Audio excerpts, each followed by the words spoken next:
역대기 하 24장 17절 말씀부터. 여호야다가 죽은 후에 유다 방백들이 와서 왕에게 절하매 왕이 그의 말을 듣고 그 열조의 하나님 여호와의 전을 버리고 아세라 목상과 오상을 섬긴 고로 이 죄로 인하여 진노가 유다와 예루살렘에 임하니라. 그러나 여호와께서 선지자를 저에게 보내사 다시 자기에게로 돌아오게 하시려 하심에 선지자들이 저에게 경계하나 듣지 아니하니라. 우리는 지금 요아스 왕의 후기를 지금 살펴갑니다. 요아스가 자기 이제 이 고모부인 여호야다 제사장이 살아있을 때는 하나님을 잘 섬겼다. 이 앞까지 그렇게 말씀을 합니다. 그리고 여호야다가 130세 죽고 나니까 이제 그 방백들, 그 관원들이죠. 각 지방의 관원들이 왕에게 와서 이제 절하고 왕에게 말을 했는데 이 말은 사실 어떤 이야기인지 성경은 기록되어 있지 않지만 그 요아스의 그 행위를 봤을 때는 아마도 이제 하나님을 섬기는 것보다는 훨씬 인간적인 관계를 더 중요시했지 않는가 하는 생각을 하게 됩니다. 왜냐하면 18절에 그 요아스가 방백들을 이야기 듣고 하나님을 버리고 우상을 섬겼다, 아세라 목상을 섬기고 우상을 섬겼다고 이야기하는 것 보면은 이제 방백들이 와서 하나님께 예배하는 것, 제사하는 것보다는 훨씬 어디서요? 산당에서 제사하는 것이 더 자극적이었죠. 이게 세속적인 것들을 이제 이야기를 했을 거예요. 그러면 이제 요아스가 하나님을 버리고 우상을 숭배했는데 하나님은 그걸 이제 자기에게 다시 돌아오게 하려고 선지자들을 보내서 경계했지만 요아스가 듣지 않았다. 그렇게 지금 이야기합니다. 구약에서 가장 중요한 직분이 있다면 세 가지 직분이 있죠. 우리가 이제 결국 이 세 가지 직분은 누구에게요?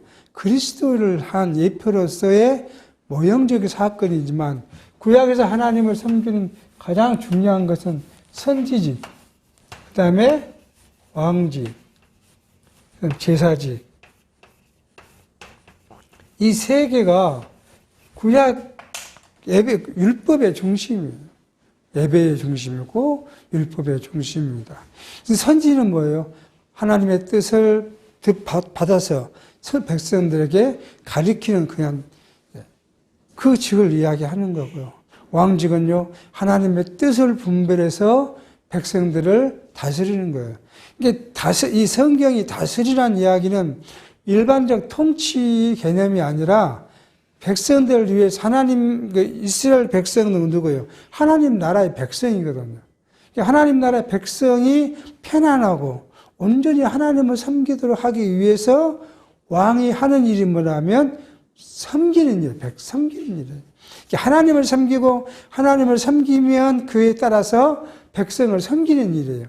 인간 세상은 누구예요? 왕이요. 통치하는 자잖아요. 모든 사람이 자기를 섬겨야 되지만 이스라엘에서는 왕은 백성을 섬기는 것이, 하나님을 섬기는 것이 왕직이에요.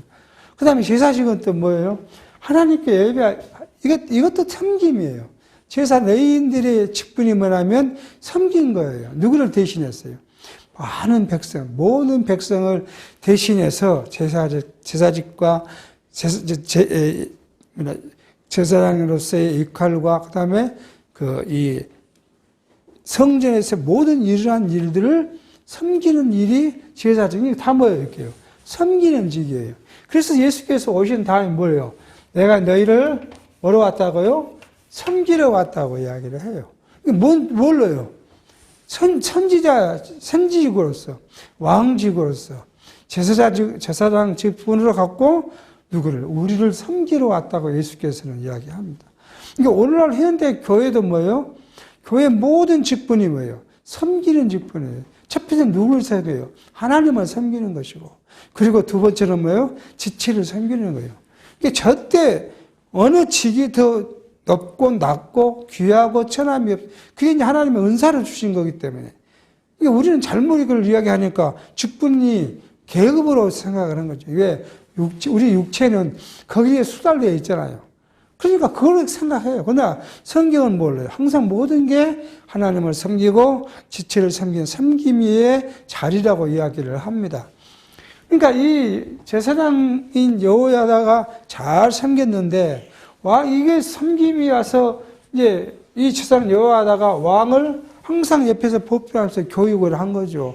어린아이 7살 먹은 아이를 왕을 세워놓고 계속 너는 어떻게 하나님을 섬겨야 되고 어떻게 백성들을 위해서 너는 일해야 되는가 하는 것들을 이야기해서 그거 살아있을 동안에는 하나님을 잘 섬기고 좋은 선정을 베풀었는데 죽고 나니까요.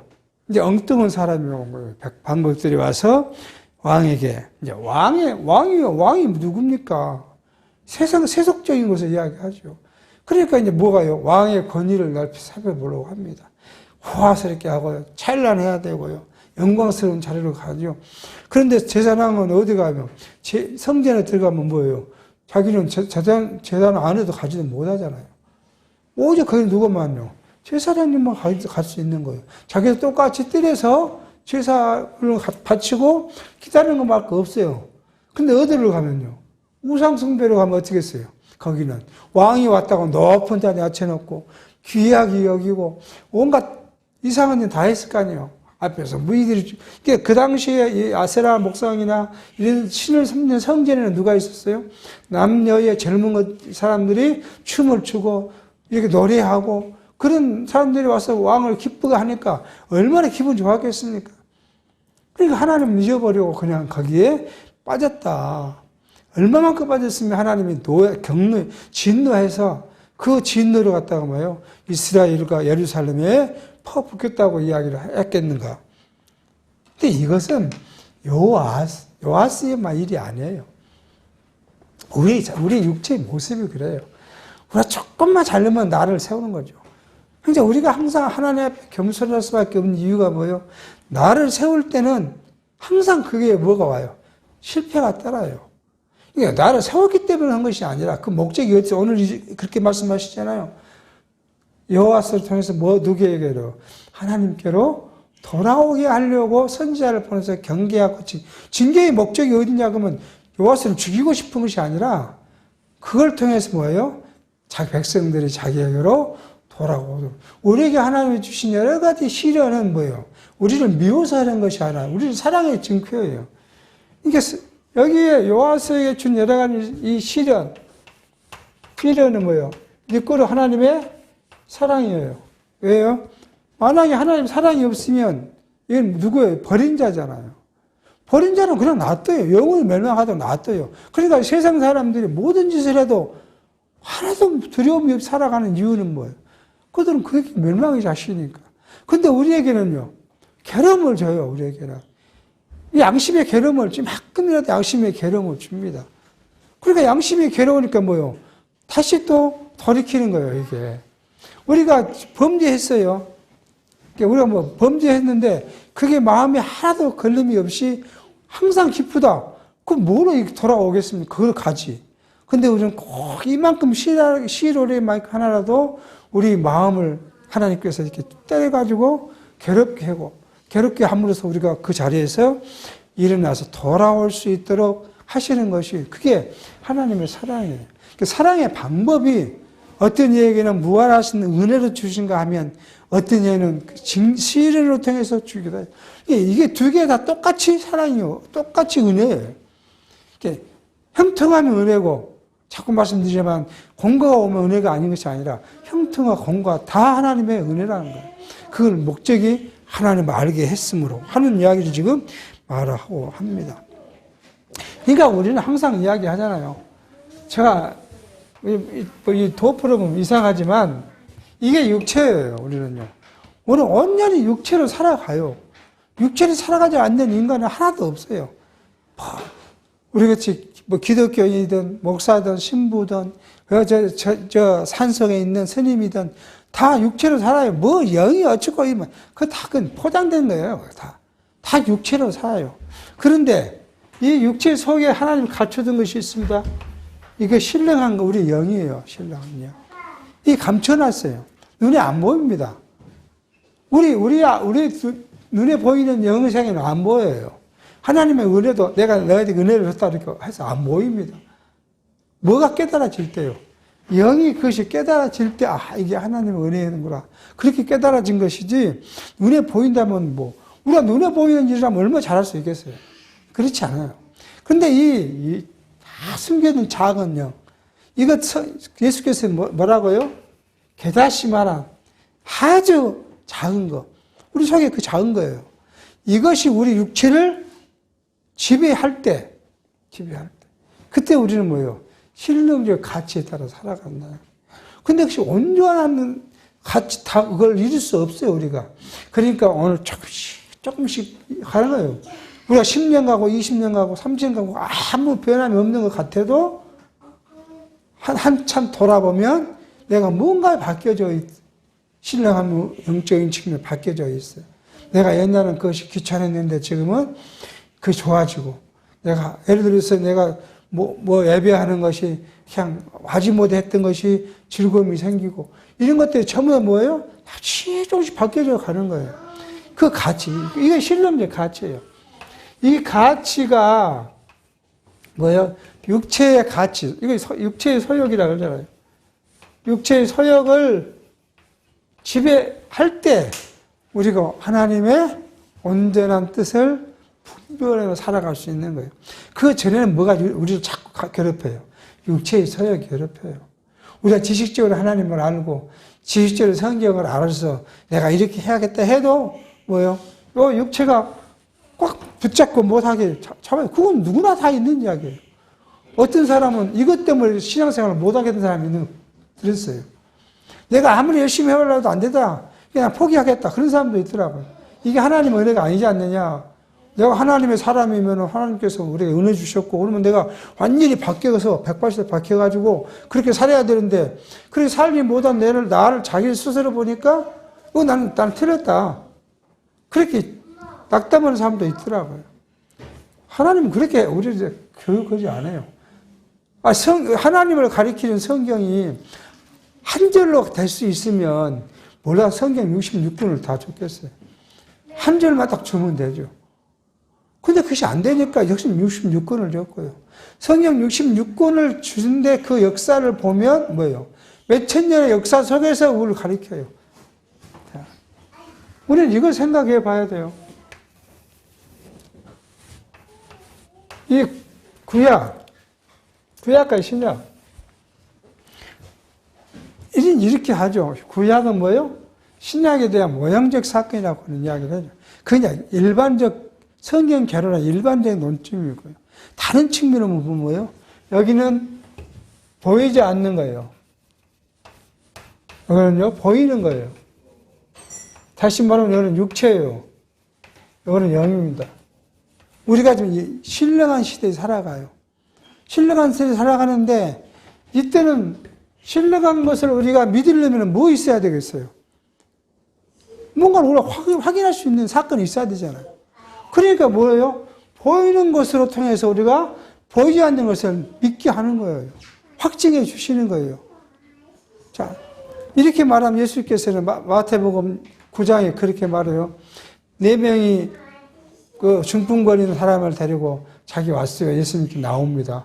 그러니까 예수님이 그 사람들의 믿음을 보시고 하는 말씀이, 야, 소리야, 내 믿음이 널 구하는 제사만 얻었느니라 이렇게 이야기하니까 바리새인들이 저 뭔데 제사했다는 그렇게 그런 소리를 다 하냐? 예수님이 하신 말씀이에요. 야, 내가 제사했다는 말을 하는 것보다 네 자리를 들어 일어나 걸어가라. 그 말이 어떤 게 더 어렵겠느냐? 어떤 게 더 어렵습니까? 눈에 보이는 거 딱 나타나야 되는데 그거 안 나타나면 거짓이잖아요. 그리고 하신 말씀이에요. 내가 네 침상을 들고 일어나 걸어가라. 그랬더니 이 중풍병자가 일어나서 자기 침상을 놓고 나가면서 하나님을 찬양했다고 이렇게 나오고. 그것은 뭐예요? 보이지 않는 하나님에 대한 믿음을 보이는 것으로 확인시켜줘. 똑같아요. 하나님 우리가 약속한 모든 일들이 하나님이 성취하신다는 일들을 뭘 위해서요? 보이지 않는 하나님의 나라를 위해 세워가겠다고 하시는 것인데 그걸 우리가 믿을 수가 없잖아요.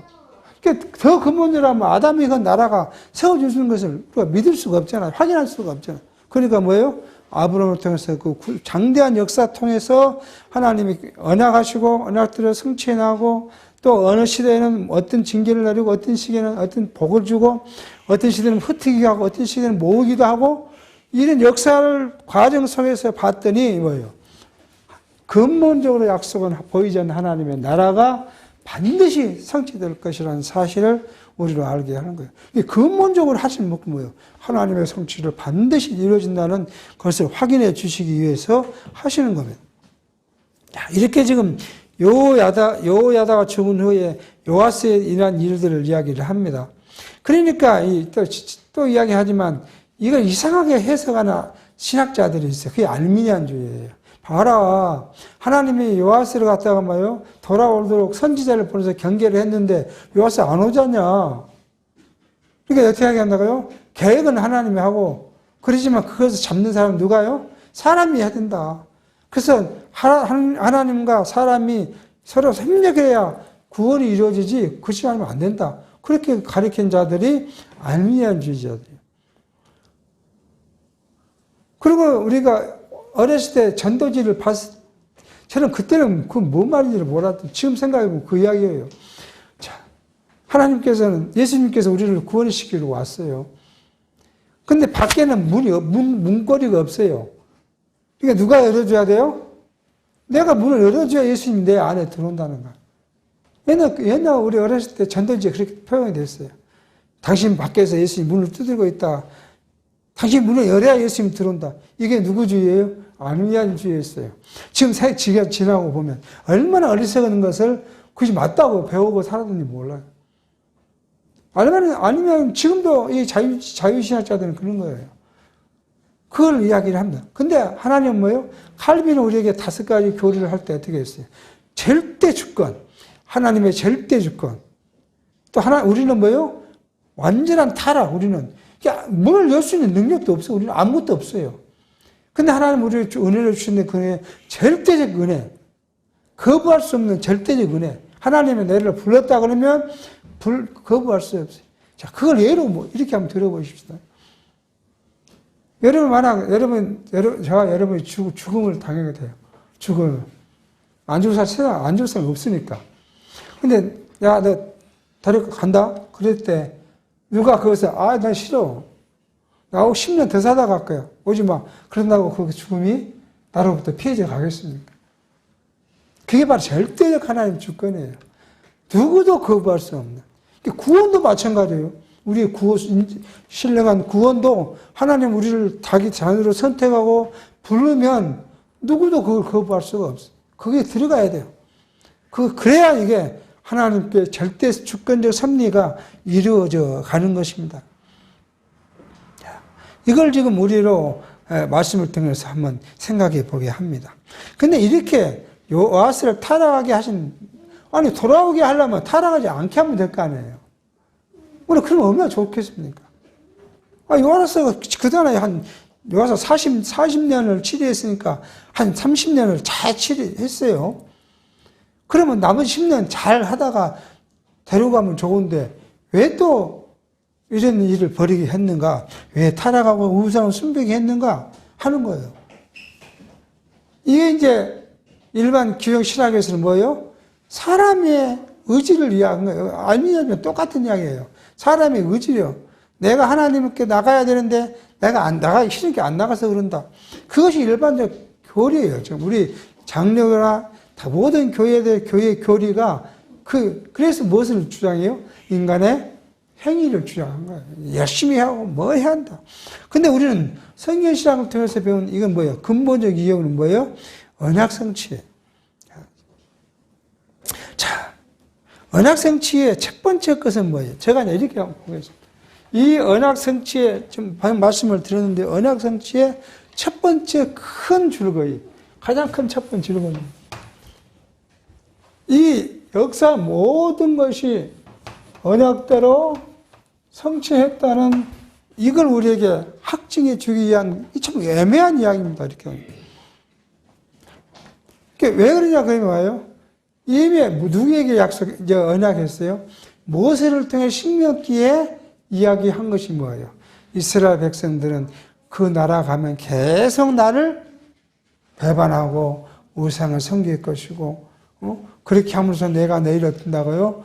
때리고 흩으시고, 다음에 때가 다시 너희들이 이방에 쫓겨갔다가 내가 생각나서 돌아오면 모아서 땅끝에서라도 모아서 내가 다시 네 고토 가나안 땅으로 옮겨놓겠다고 하신 하나님의 큰 역사. 이게 하나님의 큰 역사잖아요. 이거 지금 우리가 아는 여기 세대가 이쯤이면 이쪽 세대 벌써 2000년 전에 모세에게 했던 약속, 그것이 언제까지요? 여기까지 그 언약이 성취된다는 큰 줄기의 의미를 하나 담고 있고요. 두 번째는 뭐가 있냐 그러면 자꾸 이야기를 합니다.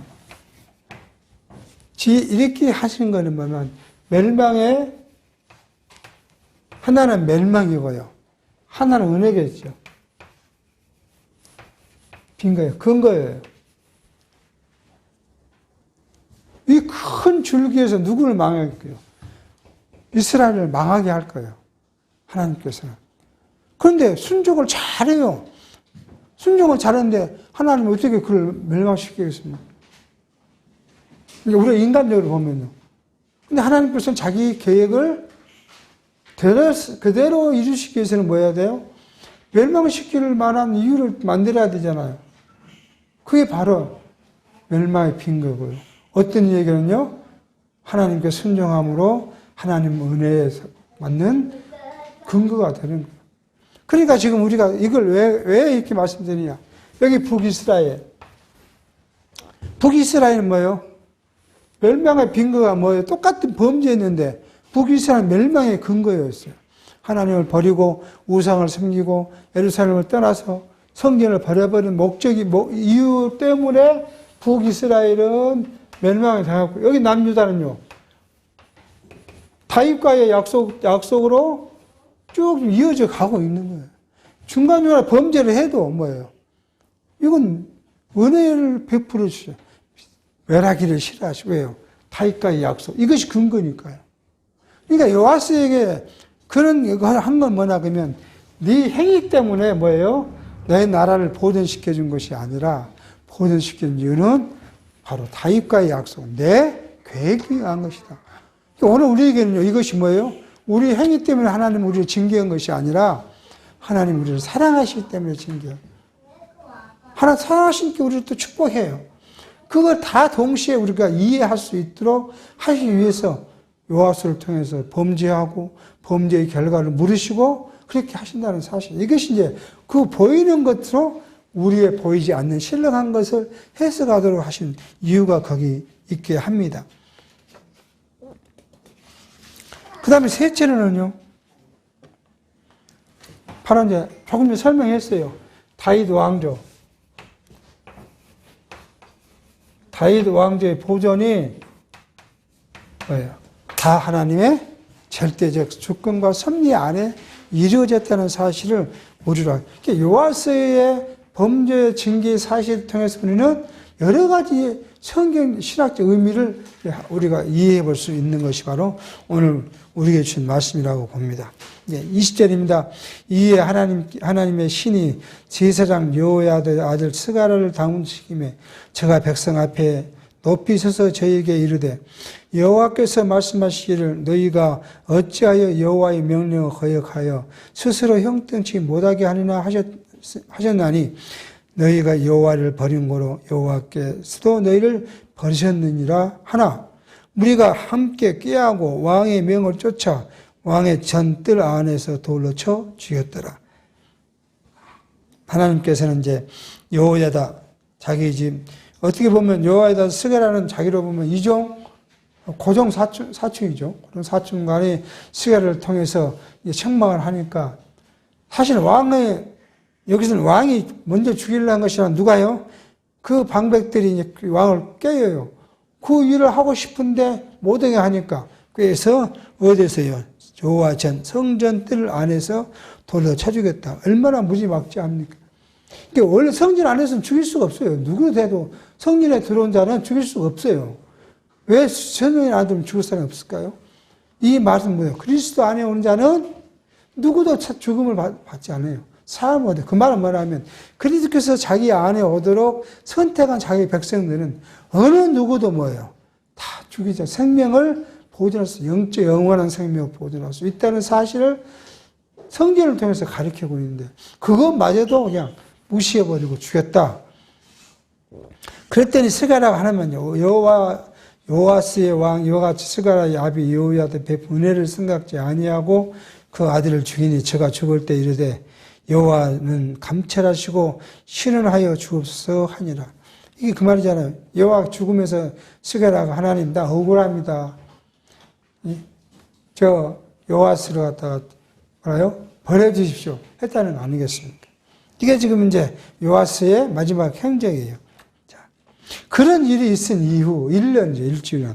1주년 후에 23절 아담 군대가 요아스를 체라하여 올라와서 유다와 예루살렘에 이르러 백성 중에 그 모든 방백을 멸절하고 노래간 물건을 다메섹 왕에게 보내니라. 아람 군대가 적은 무리로 왔으나 여호와께서 심히 큰 군대를 그 손에 붙이셨으니 이는 유다 사람이 그 열조의 하나님 여호와를 버렸음이니라. 이와 같이 아람 사람이 요아스를 징벌하였더라. 자, 하나님께서 진노를 한다고 지금 앞에 말씀하신 대로 뭐예요? 그런 사건 이후 1년 후에 아람 사람들이 침범해 왔다. 그래서 그때 이제 적은 수로 왔다. 아람 군대는 적었는데 아람 군대 적은 군대에 큰 군대를 맡겼다. 요아스의 군대가 큰 군대죠. 자기 할아버지 증조버지죠. 요사밧이 그때 당시 군대가 이스라엘 군대가 116만이었어요. 그러니까 116만의 큰 군대가 결국은 아람 작은 군대 손에 완전히 멸망을 당했다. 그렇게 지금 이야기를 합니다. 이 모든 것은 뭐예요? 전쟁이 누구의 손에 달렸어요? 하나님의 손에 달렸다. 제가 가끔 이야기 말씀드리지만 이 세상의 전쟁도 다 하나님의 계획에 하나님의 연출 각본이에요. 그러니까 뭐 지금 밖에 전쟁이 막 많은데 이 전쟁이 사람이 뭐 종식시키고 싶다고 종식이 되겠습니까? 아니에요. 그 사람들 마음에 지금 뭐예요? 전쟁하도록 이렇게 계속 불러놓으면 언제까지 할 거예요. 누구도 손들지 않을 거예요. 근데 그때 전쟁이 끝날 시점에 하나님께서 누구의 마음을 바꾸든지 전쟁이 종식되게 할 것이다. 그러니까 사람이 한다고 되는 것이 아니라 세계 모든 역사 다 하나님의 주관 안에 섭리 안에서 이루어진 사실을 우리가 이 말씀을 통해서 그러니까 세계 역사만 은 것이 아니라 뭐예요? 우리 삶도 그렇다는 거예요. 우리 삶도 하나님의 계획 아래서 우리 이렇게 살게 한 거예요. 우리가 어떤 사람 그렇게 하지 나를 좀 잘되게 하지. 내가 좋은 부모 밑에 태어나서 내가 좋은 공부를 하고 좋은 직장에 살았으면 얼마나 좋을 겁니까? 그런 이야기 한 사람이 있어요. 그냥 원망 섞인 이야기죠.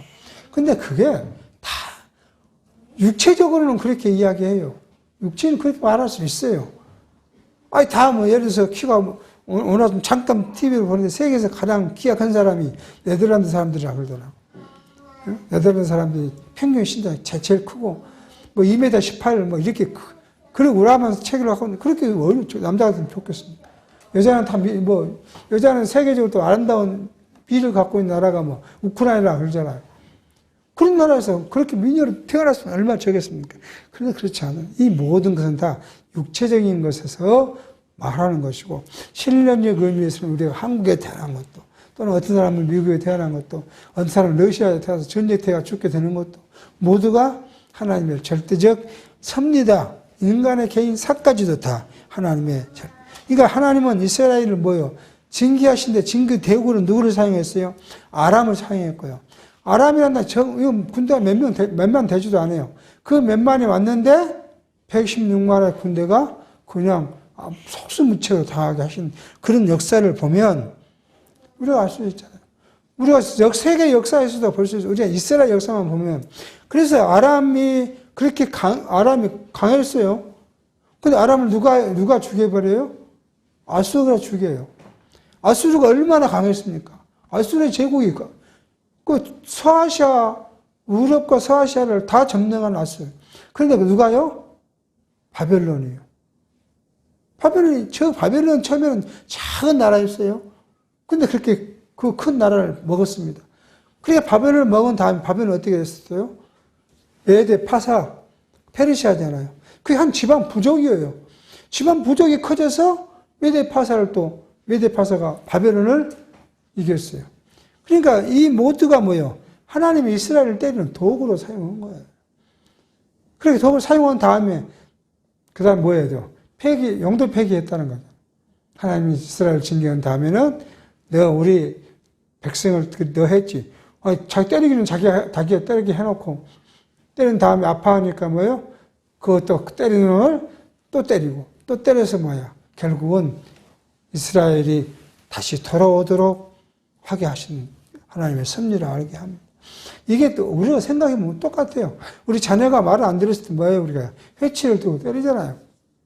그래놓고는요, 때린 부모가 마음이 아프니까 또 뭐예요? 안티페라민 발라주면서 이렇게 또 달리기도 하고. 그게 하나님의 사랑이나 같아요. 우리가 자녀를 사랑하는 것이나 하나님 우리를 사랑하는 것이나 똑같다라고 생각해 보면 됩니다. 자, 그러니까 이제 요아스가 크게 상함에 다쳤다는 거 아니에요? 적군에 버리고 간 후에 그 신복들이 제사장 여호야다의 아들들의 피로 인하여 모반하여 그 침상에서 쳐 죽이니라. 다윗성에 장사했으나 멸왕의 묘실에는 장사하지 아니하였더라. 모반한 자는 암몬 여인 시므아스의 아들 사박과 모압 여인 시므리의 아들 여호사박이시더라. 요아스의 아들들의 사력과 요아스의 중대한 경책을 받는 것과 하나님의 전 중수한 사력은 다 열왕기 주석에 기록되니라. 그 아들 아마사가 대신하여 왕이 되니라. 자, 여호수아가 이렇게 와서 싸우다가 다쳐갖고 곧 죽게 됐으니까 또 이것도 희한하잖아요. 아람 군대가 요아스를 왕이 그러면 죽여버리고 가야 되는데 그냥 놔두고 간 거예요. 안 죽이고.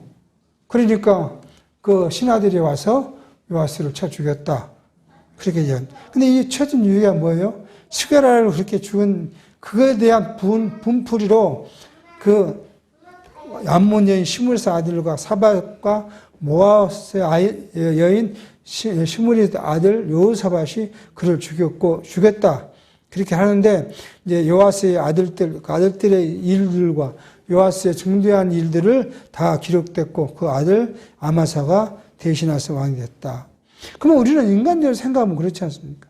요아스가 30년 동안에 성전을 중수하고 그 하여튼 공적을 생각해보면 우리는 그잖아요. 우리는 누구 공이 있으면 또 면제해 주잖아요. 근데 하나님 앞에는 그런 것이 필요 없어요. 왜 필요 없을까요? 그 자체가 누가 하신 일이에요? 하나님이 하셨기 때문에. 하나님께서 요아스를 여호야다를 보내서 그를 잘 보필하게 해서 하나님을 섬기게 했으면 이제는 누구를 보내갖고요? 방백들을 보아서 범죄케 하고. 이게 다 하나님의 섭리라는 거예요. 그래서 이제 요아스 죽고 아마사가 왕이 됐다. 그렇게 지금 이야기를 합니다. 자, 우리는 지금 역사적으로 보면은 자, 우리가 제일 먼저가 뭐예요? 느호보암이죠. 이제 다윗, 솔로몬 다음에 이제 북이스라엘 남유다 나눠줄 때 느호보암 밑에 아비암이 있고 아사 왕이 있고 여호사밧이 있고 그 다음에 여호람이 있고 아하시아, 아델라, 요아스가 왔는데 우리는 이 7대 하나, 둘, 셋, 넷, 다섯, 여섯, 일곱, 여덟, 9대 왕, 아델라 왕을 뺀다면 8대 왕 중에서 아사나 여호사밧은 어떤 왕이었어요? 하나님께 정직하게 행했더라 그렇게 이야기. 또 요람은 뭐예요? 악했어요. 그러니까 누구하고 연합했어요? 북이스라엘과요. 근데 그 이유는 뭐냐 그러면 선지자가 요람을 책망할 때 너는 하나님을 버리고 간 하나님이 싫어하는 그 북이스라엘 아합의 집과 그렇게 하느냐 하시면서 경계했던 이들이 있어요. 그래서 우리는 사실은 우리 옆에 누가 있느냐가 중요해요. 신앙생활하는 사람들 옆에 또 세상적으로 보면 어떤 친구들과 많이 사귀느냐에 따라서 그 사람을 평가한다 그러잖아요. 우리 옆에 어떤 신앙을 갖고 있는 사람들, 어떤 신앙의 열매를 갖고 있는 사람들과 신앙적 교제를 하냐. 이것도 굉장히 중요한 부분이라고 생각돼요. 늘상 불평을 만들어내고 불만을 만들어내고 파멸을 만들어내고 그런 걸 조장하는 사람들 옆에 있으면 나도 모르게 그런 사람이 돼가는 거고요. 화합을 좋아하고 화평을 좋아하고 서로 위로하고 그런 사람들이 옆에 말이면 나도 모르게 심성이 그렇게 가는 거고요. 교회가 그런 사람이 많아야 교회가 화평해요. 근데 교회 안에 뭐예요? 파벌을 많이 하고 잘난 체 하기를 좋아하고 자기를 드러내기를 좋아하는 사람 많으면 교회가 시끄러워요. 그 시끄러운 이유가 다 그런 잘못된 성격이에요. 근데 그 성격도 누가 줘요? 하나님이 주시는 거예요. 그러니까 우리는 뭐예요? 분별할 줄 알아야 하는 거예요. 이 사람 해봤더니 이 사람은 이런구나. 그럼 내가 그 자리에 가지 않는 것이 내 마음의 평안을 위해서 좀 가갖고 만뜩 불평한 소리 듣고 오면은 내 마음에 평화가 없는데 그런 평화가 없는데 일을 왜 하냐 이거죠. 우리 신앙생활 할 때 뭐 친구도 마찬가지잖아. 어떤 사람은 그러더라고요. 자기 그 친구들이 모이는데 항상 자기 손주 자랑을 한다는 거예요. 보니까 자기는 별 자랑할 것도 없는데 맨날 손주 자랑을 해서 지금은 아예 안 만난다는 거예요. 그 TV에 나와서 그 이야기 했더라고요. 유명한 사람이에요. 아예 안 만나더라고요. 자기는 손주 자랑할 것이 없다는 거예요. 근데 따져보면 자기 손주가 더 낫다는 거예요. 훨씬. 근데 안 됐다 그러면 그 친구가 계속 자기 손주 자랑을 하니까 그게 듣기 싫어서 아예 거부한다는 거예요. 왜 거부하냐? 갔다 오면 자기 속이 상하니까. 마찬가지로 신앙생활을 해요. 그렇게 불평, 불만 이런 많은 사람들하고 같이 어울려 살 필요가 없어요. 내게 주신 하나님은 은혜의 평강이 넘쳐야 되는데 계속 그 사람 때문에 내 평강을 뺏어간다면 그건 내게 손해죠. 자, 그러니까 이 선한 왕을 주시는 분도 하나님이시고 악한 왕을 내놓으신 분도 하나님이신데 우리는 이 보이는 역사에서 보이지 않는 지금의 세대를 신령적 의미를 찾아가는 것이 구약을 배우는 목적에 있다는 사실을 생각해야 합니다. 그러고 나면 이제 아마사 우시아 시대로 갑니다. 근데 지금 벌써 두세 명의 선왕의 두세 명의 악한 왕이 나오죠. 또 그러면 또 뭐예요? 두세 명의 또 선한 왕이 또 나올 거예요. 왜요? 그 이유는 항상 여기에요. 은혜와 멸망의 그 근거를 우리에게 제시해 주는 거예요. 이래도 하나님께서는 누구하고 다윗과의 은 때문에 이 사람들에게는 은혜를 베풀고 북이스라엘 같은 사람들은 누구예요? 아무리 네가 한다 해도 멸망받을 자로 선택했으니 버릴 거다 하신 하나님의 그 섭리를 그대로 알게 하는 것입니다. 자, 이 부분들을 이제 아마사의 이야기를 통해서 또 우리가 한번 다시 살펴보도록 하겠습니다.